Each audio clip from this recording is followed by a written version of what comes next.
सत्वगुण, रजोगुण, तमोगुण रहते हैं, लेकिन हमें यह ध्यान रखना है कि सत्वगुण हमारे जीवन में सर्वोच्च स्थान पर रहे, तमोगुण और रजोगुण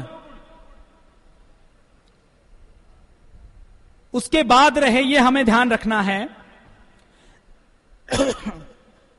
घर परिवार या संस्था में जहां कहीं हम काम करते हैं तो बहुत बार अलग अलग सुझाव, अलग अलग विचार हो सकते हैं, विचारों में मतभेद हो सकता है, लेकिन मनभेद कभी ना हो, इसका ध्यान रखें।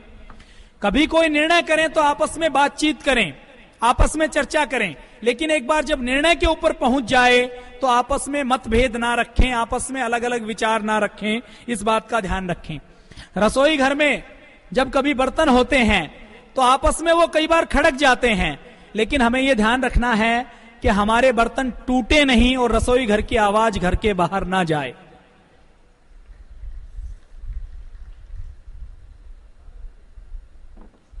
संगठन के प्रत्येक पदाधिकारी को, प्रत्येक कार्यकर्ता को संगठन सूक्त और पुरुष सूक्त के अनुसार हजारों सिरों से सोचना, हजारों आंखों से देखने वाला होना चाहिए। हमें दूरदृष्टि से सबकी सहमति से संगठन चलाना है। हमारा कार्य पेपर पर नहीं धरातल पर हो और हमें गुणवत्ता के साथ कार्य करना है। बहुत से संगठन ऐसे हैं जिनका कार्य केवल पेपर पर होता है, धरातल पर नहीं होता।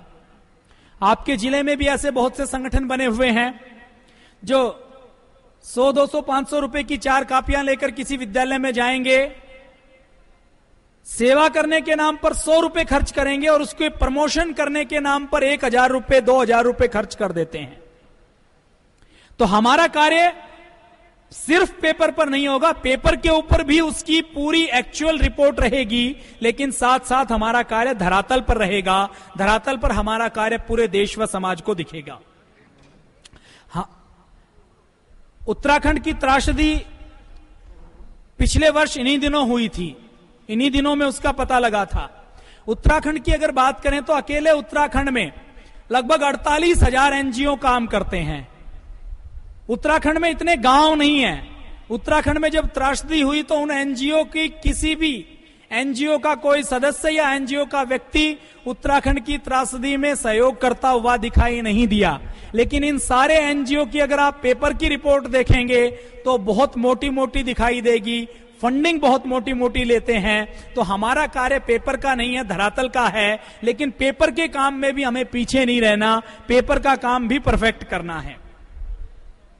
हमें अपनी 90 से 99% ऊर्जा का उपयोग अपनी क्षमताओं को विकसित करने में करना है। हम ध्यान रखें हमारे अंदर कभी भी गिरावट की स्थिति ना आए। संस्थागत सारे निर्णय हम तुरंत करें, त्वरित गति से करें, और कोई भी निर्णय कभी किसी एक पक्ष का विषय सुनकर, एक पक्ष की बात सुनकर ना करें। दोनों पक्षों की बात सुनने के बाद ही कोई निर्णय करना है। हमें अपनी जिंदगी में अपना कर्तव्य, अपना कर्म कभी नहीं छोड़ना। हमें नित्य कर्म में कम से कम 1 घंटा योग अवश्य करना है। यदि हमारा कोई योग शिक्षक बीमार होता है तो समाज में योग का अपयश होता है, इसका हमें ध्यान रखना है।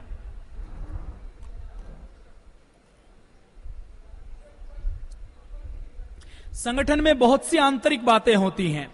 आप यहां कार्यकारिणी की बैठक में आए हैं, जिले की बैठक करते हैं, प्रांत की बैठक करते हैं, तो बहुत सी गोपनीय और आंतरिक बात आपको बताई जाती है, कही जाती हैं। उन बातों की कभी भी रिकॉर्डिंग ना करें और उन गोपनीय बातों को कभी भी किसी के सामने ना कहें। गोपनीय बात, अगर संगठन की आंतरिक बात कोई कार्यकर्ता, कोई पदाधिकारी जहां उसको नहीं कहनी चाहिए वहां पर कहता है, तो इसका अर्थ है कि संगठन निष्ठा के ऊपर, उसके ऊपर प्रश्न चिन्ह है। वो अनजाने में भी कोई भूल करता है तो संगठन की बहुत बड़ी हानि हो सकती है। 1857 की क्रांति में भी ऐसा ही हुआ। 10 मई को क्रांति प्रारंभ कर दी, उसके बाद कुछ लोगों ने गोपनीयता भंग कर दी। अब गोपनीयता भंग करने के बाद अंग्रेजों को अवसर मिल गया कि वो कैसे इस क्रांति के ऊपर विजय पाएं, और पूरे देश को आजादी 90 साल बाद मिली।